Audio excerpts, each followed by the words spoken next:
រឿងរន្ធត់ញាក់សាច់បំផុតបានត្រឡប់មកវិញហើ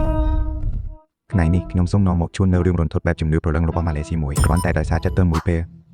បានទទួលចិញ្ចឹមក្មេងស្រីអាអ្នកថាម្នាក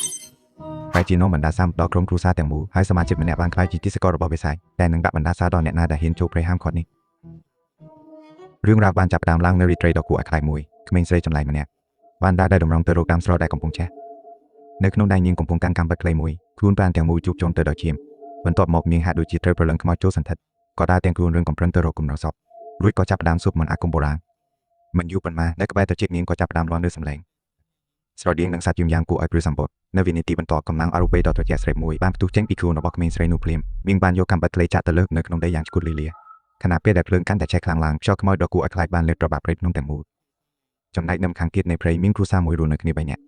ស្ត្រីមេម៉ាយម៉ារីបានចិញ្ចឹមកូនប្រុសស្រី2នាក់តែម្នាក់ឯងរហូតដល់ក្តីដោយសារតែប្តីរបស់នាងបានស្លាប់នៅក្រៅព្រៃកាលពីច្រើនឆ្នាំមុនធ្វើឲ្យនាងមិនហ៊ានឈានជើងចេញពីព្រៃនេះទៀតឡើយ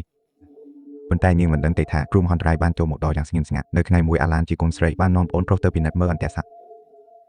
ស្រាប់តែឃើញកូនក្តាន់មួយក្បាលប៉ុន្តែអ្វីដែលចម្លែកនោះគឺកូនក្តាន់នេះមិនបានជាប់អន្ទាក់នៅលើដីទេតែវាបែរជាហោបជួននៅលើដើមឈើទៅវិញអានជីជាប្អូនប្រុសឃើញបែបនេះក៏កាត់ចិត្តលោភលន់ចង់យកកូនក្តាន់នោះទៅផ្ទះធ្វើជាអាហារប៉ុន្តែអាឡានមានអារម្មណ៍ថាមានរឿងមិនស្រួលព្រោះនៅទីនោះមានរឿងព្រេងបុរាណមួយដំណាលមកថាសត្វតែចង់ជួលលើអាកាសគឺជាប្រផ្នូលមរណភាពតែបន្សល់ទុកដោយខ្មោចប្រមាញ់ប្រលឹងបញ្ជាក់ថាព្រៃភ្នំតំបន់នោះត្រូវបានប្រលឹងបិសាចសម្គាល់ទុកហើយគិតតចំណុចនេះអាឡានក៏ប្រញាប់ទាញដៃប្អូនប្រុសរត់ទៅផ្ទះភ្លាមលុះពេលទៅដល់ផ្ទះម៉ារីជាម្ដាយបានប្រឡេកឃើញនៅពីក្រោយពួកគេទាំងពីរមានក្មេងស្រីតូចម្នាក់ដើរតាមពីក្រោយក្មេងស្រីនោះមានខ្លួនប្រឡាក់សុទ្ធតែភពដោយក្តីអាណិតម៉ារីក៏បាននាំនាងចូលក្នុងផ្ទះព្រមទាំងរៀបចំម្ហូបអាហារនិងទឹកឲ្យនាងញ៉ាំទៀតផងប៉ុន្តែអ្វីដែលចម្លែកនោះគឺទោះបីជាម៉ារីសួរដេញដោលយ៉ាងណាក្មេងស្រីនោះនៅតែមិនព្រមហាប់មាត់និយាយសំបីតែមួយម៉ាត់ម៉ារីក៏លួចគិតក្នុងចិត្តថានាងប្រហែលជាគោតាំងពីកំណើតហើយមើលទៅទើបនាងចិត្តទុនសម្រេចចិត្តឲ្យក្មេងស្រីនោះស្នាក់នៅមួយយប់សិនចាំស្អែកសឹងគិតគូរជាថ្មីប៉ុន្តែគ្មាននរណាម្នាក់នឹកស្មានដល់ឡើយថាភាពស្មោះស្ងាត់នេះគឺជាប្រផ្នូលនៃការមកដល់នៃបណ្ដាសាឬដល់ពេលយប់បងប្អូនទាំងពីរបានយករឿងដែលពួកគេឃើញសក្តានកាលពីថ្ងៃមកប្រាប់ម្ដាយរបស់ខ្លួនបន្ទាប់ពីបានរហ័យទឹកមុខរបស់ម៉ារីប្រែជាតានតឹងព្រាមគាត់បានប្រមានកូនទាំងពីរថាតែខាត់កុំជឿលើអ្វីគ្រប់យ៉ាងដែលបានឃើញនៅក្នុងព្រៃភ្នំហើយក៏កុំចេះតែយករបស់របរក្នុងព្រៃមកផ្ទះផ្លែផ្ដាដែរព្រោះតែនៅក្នុងព្រៃឈើមានលក្ខខ្លួននៅពូវិញ្ញាណអាក្រក់តែតែងតែដើរតតែគ្រប់ទីពូវាសាហាវក៏ឃើញនឹងចូលចិត្តស្ដាប់នោះណាជាពិសេសគឺចូលចិត្តប្រមាញ់សក្តានតូចនឹងក្មេងតែម្ដងប្រសិនបើសំឡេងចម្លែកដូចជាសត្វវាត្រីយំនៅក្បែរប្រជានោះគឺជាសញ្ញាបញ្ជាក់ថាពូវាសាកំពុងតែខិតជិតមកដល់ហើយពេលនោះត្រូវរើយកដុំទាំងពីរដងរួចហើយសូត្រថា San Bercado San Bercado Tobu Hakini Tubo Hortene ហើយសូត្របន្តទៀតថា Taiwadin Powerin តាមសម្ដីរបស់ម៉ារីមានតែធ្វើបែបនេះទេទើបអាចបញ្ឆោតញ៉ាំដឹងរបស់ពូវាសាបានដើម្បីធ្វើឲ្យពូវាភ័ន្តច្រឡំថាអញគឺជាអ្នកដើរតាមដែលស្ដាប់បង្គាប់របស់ពូវាទើបអាចការពារខ្លួនបានក្រោយពីស្ដាប់ការព្រមានរបស់ម្ដាយរួចអានចាស្រាប់តែនឹកឃើញដល់កូនក្តាន់ដែលព្យួរនៅលើដើមឈើនោះបាននិយាយបែបនេះតែរបស់ចង្រៃនោះបានមកដល់ក្បែរនេះហើយមែនទេពិតមែនដោយសម្ដីនិយាយមិនទាន់ផុតពីមាត់ផងពូក៏ស្រាប់តែសម្លេងក្រគ្រួធ្លាក់ចុះមកពេលដែលម៉ារីប្រមូលសេចក្តីក្លាហានបើកទ្វារនាងក៏ឃើញក្រគ្រួរាប់មិនអស់នៅជុំវិញខ្ទមហើយបែបនេះម៉ារីនិងគ្រួសារបានរស់នៅទាំងសេចក្តីភ័យខ្លាចជាពន់ពេកដើម្បីឆ្លងកាត់ទីត្រីដ៏វែងអន្លាយនេះលុះដល់ថ្ងៃបន្ទាប់មេញាក់ម្ដាយនិងកូនទើបតែភ្ញាក់ពីគេងក៏ស្រាប់តែឃើញក្មេងស្រីតូចនោះប្រឡាក់ឈាមពេញខ្លួនអង្គុយនៅកណ្ដាលធ្លប់ឈាមកំពុងតែស៊ីពណ៌លាបយ៉ាងឆ្នែនមាត់មួយសន្ទុះក្រោយមកនាងក៏កាន់កាំបិទខ្លីឡើងព្រមទាំងញ៉ាំចុងមាត់យ៉ាងគួរឲ្យខ្លាចតែកំពុងធ្វើឈួតអីហ្នឹងទស្សនវិជ្ជានៅចំពោះមុខនេះបានធ្វើឲ្យបែកញ៉ាំម្ដាយនិងកូនភ័យលូប្រឡឹងអស់នៅក្នុងស្ថានភាពវឹកវរនោះម៉ារីបានយកក្រណាត់មករំសាកសពក្មេងស្រីនោះយ៉ាងប្រញាប់ហើយយកទៅបោះចោលនៅកណ្ដាលព្រៃជ្រៅនៅក្រោមដើមឈើមួយដើមព្រមទាំងបានផ្ដាំផ្ញើថារឿងថ្ងៃនេះតែខេបមិនធ្វើប្រាប់អ្នកណាឲ្យដឹងឡើយដើមឡើយស្មានតែគ្រូកាច់នឹងបញ្ចប់ត្រឹមនេះតែភាពភ័យរន្ធត់ពិតប្រាកដទើបតែចាប់ផ្ដើមតែប៉ុណ្ណោះពេលដែលគូគេទាំងបីត្រឡប់មកដល់ខ្ទង់ឈើវិញគ្រូមិនអាគមចំណាំម្នាក់ឈ្មោះថូខូក៏បានរកមកដល់ទីនេះគាត់គ្រាន់តែក្រឡេកមើលមួយផ្លែតក៏ដឹងថាក្រគ្រូនៅក្រៅផ្ទះបង្កប់នៅប្រផ្នូលអាក្រក់ហើយប្រញាប់ដាស់តឿនឲ្យម៉ារីបោះសម្អាតក្រគ្រូទាំងនោះចេញជាប្រញាប់មុនពេលចាក់ចេញទៅគាត់ក៏មិនភ័យផ្ដាំផ្ញើថាបើមានរឿងចម្លែកកើតឡើងក្នុងផ្ទះត្រូវឡើងភ្នំទៅរកគាត់ទើបអាចដោះស្រាយគ្រោះថ្នាក់នេះបានលុះដល់ពេលយប់អាឡាងកំពុងតែដេកខោអាវស្រាប់តែទ្វេសប្រហែលមួយផ្លែតវាពិតជាបានធ្លាក់ចូលតាមប្រហោងកម្រាលឈើទៅម៉ែងទើបគាត់កាន់ចង្កៀងប្រេងកាត់វាចូលទៅក្រោមផ្ទះឈើដើម្បីស្វែងរក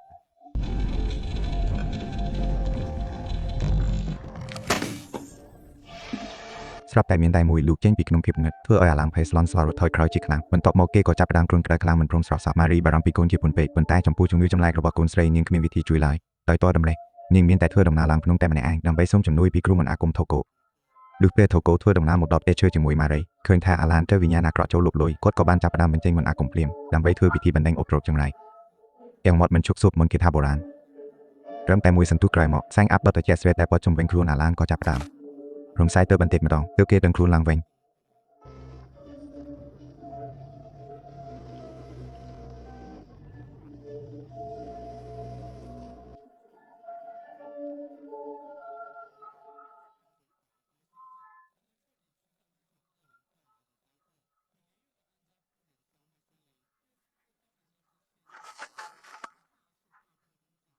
គីកេគ្រូកាច់ចិត្តមកដល់ហើយឌូដល់ថ្ងៃបន្ទាប់មានព្រៀនព្រៃអាកំបាំងម្នាក់បានមកដល់ផ្ទះដើម្បីសួរម៉ារីថាមានឃើញក្មេងស្រីម្នាក់ដែរឬទេម៉ារីមានការប្រុងប្រយ័ត្នខ្ពស់ក៏ឆ្លើយដោះសារដេញឲ្យគេទៅរកនៅកន្លែងផ្សេងព្រោះនាងមិនទុកចិត្តនិងមិនដឹងពីបំណងពិតរបស់គេថែមទាំងលួចសង្ស័យក្នុងចិត្តថារឿងចម្លែកដែលកើតឡើងនៅក្នុងផ្ទះជាបន្តបន្ទាប់សុទ្ធតែមានការពាក់ព័ន្ធនឹងព្រៀនព្រៃរូបនេះប៉ុន្តែនៅពេលនោះម៉ារីមិនបានដឹងតតែសត្វថាព្រៀនព្រៃនៅចំពោះមុខនាងគឺជាឪពុករបស់ក្មេងស្រីម្នាក់នោះហើយក៏ជាមនុស្សតែម្នាក់គត់នៅក្នុងព្រៃនេះដែលអាចជួយសង្គ្រោះជីវិតគ្រួសារនាងបាននាយកនោះឯងរឿងចម្លែកបានកើតឡើងម្ដងទៀតស្រាប់តែអាឡាងបានដើរទាំងកំពុងដេកលក់ដូចជាមានអ្វីមួយកំពុងអូសទាញលុកគេឲ្យដើរទៅរកកន្លែងដែលគេបោះបង់ចោលក្មេងស្រីដែលជាសាកសពរបស់លីងឌីលុះពេលគេដឹងខ្លួនវិញហើយរៀបនឹងចាក់ចេញទៅក្មេងស្រីដែលបានស្លាប់ទៅហើយនោះស្រាប់តែដឹងខ្លួនឡើងវិញយ៉ាងគួរឲ្យព្រឺក្បាលថែមទាំងដើរតាមពីក្រោយអាឡានស្ងាត់ទៀតផងធ្វើឲ្យគេភ័យខ្លាចជាខ្លាំងរត់សំដៅទៅផ្ទះយ៉ាងលឿនប៉ុន្តែពេលជិតទៅដល់ផ្ទះអាឡានបែរជាឃើញក្មេងស្រីដែលស្លាប់ទៅនោះកំពុងតែឈរនៅមាត់ទ្វារទស្សនភាពដ៏គួរឲ្យរន្ធត់បែបនេះធ្វើឲ្យអាឡានភ័យរន្ធត់រហូតដួលអង្គុយទៅលើដីក្នុងពេលជាមួយគ្នានោះដែរអូនប្រុសអានជាក៏កំពុងលងលូក្នុងសុបិនអាក្រក់ដ៏គួរឲ្យខ្លាចដូចគ្នាលុះពេលគេភ្ញាក់ផ្អើលដឹងខ្លួនពីសុបិនអាក្រក់ទើបដឹងថាបងស្រីអាឡាងបានបាត់ខ្លួនទៅហើយបន្ទាប់ពីម៉ារីបានដឹងរឿងនេះក៏ប្រញាប់នាំកូនប្រុសចូលទៅក្នុងព្រៃឈើដើម្បីស្វែងរកប៉ុន្តែដើរទៅមិនទាន់បានឆ្ងាយផងពីអ្នកម្ដាយនិងកូនស្រាប់តែជួបគ្រូមិនអាគមធោឃុំម្ដងទៀតឃើញគាត់ធ្វើពុតជាមានចិត្តល្អតែស្ម័គ្រចិត្តជួយស្វែងរកអាឡាងប៉ុន្តែពួកគេនៅតែថារឿងទាំងអស់នេះគឺជាល្បិចកលដែលរៀបចំឡើងដោយដៃធោឃុំផ្ទាល់ចំណែកនៅខាងទៀតនៃព្រៃជ្រៅអាឡាងដែលមានខ្លួនប្រឡាក់ពេញដោយឈាមកំពុងតែដេកកង់ខ្លួនតែម្នាក់ឯងនៅក្នុងព្រៃសំណាងល្អពេលនោះព្រានព្រៃបានវាចូលទៅចិត្តនាងយឺហើយបាននាំអាឡាងដែលបាត់បង់ស្មារតីត្រឡប់ទៅផ្ទះចូលវិញសួស្ដីម៉ានីឡាបូគីអូប្រេតេតេគីស្លងប្រឈមមុខនឹងការសាកសួរមិនឈប់ឈររបស់ម៉ារីព្រានព្រៃបានពន្យល់ថាខ្លួនបានប្រទះឃើញអាឡាងនៅកណ្ដាលព្រៃជ្រៅប៉ុន្តែម៉ារីមិនជឿសម្ដីដោះសាររបស់គេតតែសោះហើយចោទថាជារឿងដែលព្រានព្រៃជាអ្នកធ្វើដោយសារតែកំហឹងជួលឡើងម៉ារីក៏បានដកកាំបិតខ្លីចេញមកទោះជាយ៉ាងណាព្រានព្រៃបានចំណាំព្រានថាកាំបិតស្នៀតនោះគឺជាវត្ថុដែលកូនស្រីគាត់តែងតែយកតាមខ្លួនពេលគិតពីសុវត្ថិភាពរបស់កូនស្រីទឹកមុខរបស់គាត់ក៏ប្រែជាកាយសាហាវភ្លាមហើយបានសួរដេញទៅរកកន្លែងក្មេងស្រីនោះមិនឈប់ប៉ុន្តែឯងមិនហ៊ានយំឡើយអាឡាងដែលកំពុងតែភ័យខ្លាចស្រាប់ពេលឃើញបែបនេះក៏ប្រាប់ពីកន្លែងដែលក្មេងស្រីនោះនៅភ្លាមអានជាក៏បានស្ម័គ្រចិត្តនាំផ្លូវព្រានព្រៃទៅរកពេលទៅដល់កន្លែងនោះអានជាបានហុចកាំបិតស្នៀតនោះទៅឲ្យព្រានព្រៃរួចប្រញាប់ពន្យល់ថាក្មេងស្រីនោះបានសម្លាប់ខ្លួនឯងមិនកែព័ន្ធនឹងពួកគេឡើយកាលនោះដោយសារតែគ្មានជំរឹបទើបយកសាកសពមកទុកនៅទីនេះនិយាយរួចពួកគេក៏ដើរចេញទៅព្រានព្រៃសម្លឹងមើលកូនស្រីសាកសពត្រជាស្រេតទាំងក្តីស្រណោះជាពន់ពេករួចអន់ទៅអបរាងកាយដ៏តូចនោះក្នុងរង្វង់ដៃក្រោយពីការនឹករលឹកមួយសន្ទុះគាត់ក៏លីកូនស្រីឡើងដើរចូលទៅក្នុងកន្លែងអាកំបាំងដែលមានសេះសស្លាកស្នាមមន្តអាគមបន្ទាប់មកគាត់បានហាដៃខ្លួនឯងដើម្បីប្រើប្រាស់ឈាមសូត្រមន្តអាគមនិតក្រោយពីពិធីការដ៏ចម្លែកបានបញ្ចប់ក្មេងស្រីនោះស្រាប់តែដឹងខ្លួនឡើងវិញចំណែកអានខាងទៀតអាឡាំងដែលរងការភ័យខ្លាចជាបន្តបន្ទាប់នៅតែមិនទាន់ស្មោះចិត្តតតែសោះគេបានអង្រំដៃឲ្យនាំគេចាក់ចេញពីទីនេះប៉ុន្តែម៉ារីដោយសារតែចិត្តមានអ្នកទើបមិនព្រមចាក់ចេញតតែសោះដោយសារតែរឿងនេះម្ដាយនិងកូនទាំងពីរបានជួបប្រកែកគ្នាយ៉ាងយូរម៉ារីខឹងខ្លាំងពេកក៏ដើរចេញពីផ្ទះឈើដើម្បីសម្រាលអារម្មណ៍ប៉ុន្តែនៅពេលនោះអាឡាំងដែលនៅផ្ទះម្នាក់ឯងស្រាប់តែត្រូវវិញ្ញាណអាក្រក់ចូលសន្ធិដ្ឋម្ដងទៀតដោយយកក្បាលទៅបោកនឹងដៃកូននៅលើឥដ្ឋយ៉ាងខ្លាំងម៉ារីដែលនៅមិនឆ្ងាយប៉ុន្មានពេលបានឮសំឡេងបោកក្បាលនោះក្នុងចិត្តក៏ដឹងថាមានរឿងមិនស្រួលក៏ប្រញាប់រត់ត្រឡប់មកផ្ទះវិញដើម្បីមើល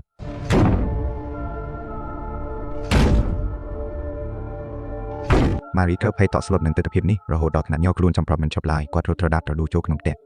អបសារសកូនស្រីដែលស្លាប់យ៉ាងអាណោចអាធំទាំងក្តីស្ដាយក្រោយជាពន់ពេកម៉ារីដឹងច្បាស់ថាស្ថានភាពពេលនេះគឺលែងអាចគ្រប់គ្រងបានហើយទើបប្រញាប់ប្រាប់កូនប្រុសឲ្យទៅអញ្ជើញគ្រូមន្តអាគមធោគោហើយក៏បានរៀបរាប់រឿងរ៉ាវទាំងអស់ជម្រាបជូនគាត់ដោយឥតលាក់លៀមពួកយើងត្រូវគេលែងមន្តអាគមខ្មាំងងឹតទៅហើយសំបីតែគ្រូមន្តអាគមក៏មិនហ៊ានប៉ះពាល់ដែរខ្ញុំជួយមិនបានទេលោកបាទគឺបែបនេះម៉ារីក៏ប្រញាប់សួរទៅធោគោអំពីវិធីដោះស្រាយគ្រោះកាច់នេះប៉ុន្តែធោគោបាននិយាយថាពេលនេះរឿងរ៉ាវកាន់តែធ្ងន់ធ្ងរទៅហើយទៅថ្ងៃមុខគាត់ក៏លែងមានសមត្ថភាពជួយទៀតដែរប៉ុន្តែបន្ទាប់ពីធោគោចាក់ចេញទៅគាត់បែរជាលួចទៅកាន់កន្លែងសម្ងាត់មួយហើយចាប់ផ្ដើមធ្វើពិធីសូត្រមន្តអាគមងឹតតែម្នាក់ឯងហាក់បីដូចជាកំពុងរៀបចំផែនការអ្វីមួយលុះព្រឹកព្រលឹមឡើងនៃថ្ងៃបន្ទាប់ម៉ារីដែលទៅតែបាត់បង់កូនស្រីជាទីស្រឡាញ់បានសម្រេចចិត្តនាំកូនប្រុសរត់គេចចេញពីព្រៃភ្នំនេះប៉ុន្តែគ្រប់យ៉ាងវាហួសពេលទៅហើយគ្រាន់តែងាកក្រោយមួយផ្លែតសោះកូនប្រុសរបស់នាងឈ្មោះអានជាក៏ស្រាប់តែបាត់ខ្លួនដែរម៉ារីខំដាររកគ្រប់ច្រកល្ហកទាំងក្តីបារម្ភនាងបានបាត់បង់កូនស្រីម្នាក់ទៅហើយអាឡាំងមិនអាចបាត់បង់កូនប្រុសម្នាក់ទៀតឡើយប៉ុន្តែចំពេលនោះឯងព្រានព្រៃក៏បានលេចខ្លួនឡើងម្ដងទៀតគាត់បានអះអាងថាអាចជួយម៉ារីរកកូនប្រុសឃើញប៉ុន្តែស្ថានភាពពេលនេះហាក់បីដូចជាមិនសូវស្រួលឡើយតែម៉ារីមិនជឿសម្ដីព្រានព្រៃនោះតតែសោះថែមទាំងមិនអាចទប់ចិត្តបានក៏សួរដេញដល់គាត់ Apollo Centro Davarik Mayan and Apropana Kuyan Atrekata Rumatuh Madare Analia Kuila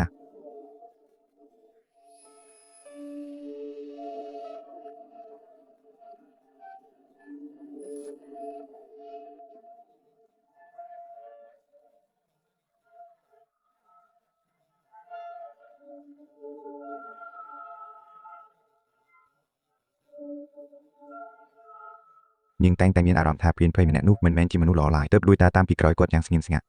ប៉ុន្តែមិនយូរប៉ុន្មានផងព្រានភ័យជាបានរកឃើញអានជីម៉ែងពេលនោះគេកំពុងតែអូសកូនក្តាន់ដែលងាប់នោះតែទៅមុខទាំងលំបាកលំបិនព្រានភ័យឃើញឱកាសល្អក៏ស្ទុះទៅសង្គ្រោះភ្លាមរួចសង្កត់ក្មេងប្រុសនោះជាប់នឹងដី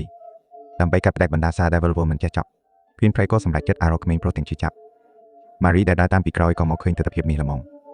ហើយគិតថាគេចង់សម្លាប់កូនប្រុសរបស់ខ្លួនកំហាំងពូកញ្ជ្រោលធ្វើឲ្យនាងលើករំពេងណាមភ្លាមរួចចាក់លីបេដងព្រានភ័យពីក្រោយខ្នង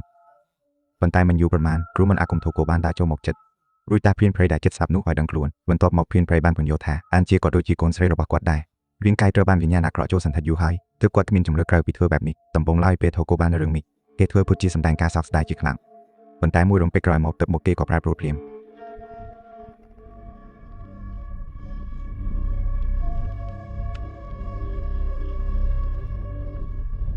ខំអីគូប៉ាដាយ៉ាខ្ញុំស្ទើរតែលែងដៃទៅហើយខ្ញុំថាហានីប៊ូប៊ីស៊ីព្រានភ័យដែលចិត្តតដង្ហើមចុងក្រោយទីបំផុតបានដឹងពីការពិតគ្រប់យ៉ាងតែតាមពិតទៅមេខ្លោងនៅពីក្រោយរឿងទាំងអស់នេះគឺជនម្នាក់នេះឯងគ្រូមិនអាគមដែលតាំងខ្លួនជាធូកូម្នាក់នេះការពិតជាខ្ញុំបម្រើរបស់វិញ្ញាណអាក្រក់សោះគេប្រើបណ្ដាសាដើម្បីគ្រប់គ្រងស្មារតីរបស់មនុស្សរស់រួចយកចិត្តសប្បុរសរបស់ពួកគេទៅបញ្ចុះវិញ្ញាណអាក្រក់ដោយអូសទាញមនុស្សស្លូតត្រង់ម្នាក់ទៅរកសេចក្តីស្លាប់សពនាដកម្មទាំងអស់ដែលមើលទៅហាក់ដូចជាចៃដន្យគឺសុទ្ធតែជាការរៀបចំរបស់ធូកូទាំងអស់ហើយនៅក្នុងពេលជាមួយគ្នានោះដែរម៉ារីដែលបានបាត់បង់កូនទាំងពីរនាក់ត្រូវបានភាពអស់សង្ឃឹមលុបលុយពេញរួមក៏សម្រេចចិត្តអារក្តីបញ្ចប់ជីវិតខ្លួនឯងប៉ុន្តែនៅវិនាទីចុងក្រោយបង្អស់មុនពេលស្មារតីរបស់គាត់រលត់ទៅគាត់បានឃើញកូនស្រីរបស់គាត់គឺអាឡានដែលចូលមកក្នុងផ្ទះព្រមទាំងស្រោចសាំងពេញការរូបផ្ទះភ្លាមនោះអណ្ដាតភ្លើងដ៏សន្ធោសន្ធៅបានលេបប្របាប់ផ្ទះឈើទាំងមូលទើបអាឡានដែលចេញទៅដោយមិនងាយក្រោយឡើយហើយរីត្រីប្រចាំពេញវងដែលជានិមិត្តរូបនៃគ្រូហុនរ៉ៃក៏បានឈានចូលមកដល់តាមការកំណត់របស់ណូឡាក្រតទាំងអស់បានក្លាយជាការពិតគ្មាននរណាម្នាក់អាចគេចផុតពីបណ្ដាសាដ៏កាយសាហាវនេះឡើយវិញ្ញាណអាក្រក់ធូកូនៅតែស្ថិតនៅទីនេះដដែលរងចាំយ៉ាងស្ងៀមស្ងាត់នៅជនរងគ្រោះបន្ទាប់ដែលបង្វេងចូលមកទាំងសោកសៅមនុស្សលោកតែងតែគិតគំនិតងាយស្មានតែការរត់គេចវេះអាចជិះផុតពីគ្រូហុនរ៉ៃបានប៉ុន្តែភាពទន់ជ្រាយនៃចិត្តមនុស្សនិងក្តីអាណិតអាសូរដ៏ហួសហេតុគឺជាចន្លោះប្រហោងដែលវិញ្ញាណអាក្រក់លួចចូលមកលុបលុយហើយក៏ជាកន្លែងដែលបណ្ដាសាចាប់ឫសគល់ផងដែរសពមាតុកម្មនៅក្នុងព្រៃនេះនឹងគ្មានថ្ងៃបញ្ចប់ឡើយដល់ហើយរឿងរ៉ាវសម្រាប់ថ្ងៃនេះចប់តែប៉ុណ្ណឹងខ្ញុំគឺសាំងជួបគ្នានៅភាគក្រោយទៀត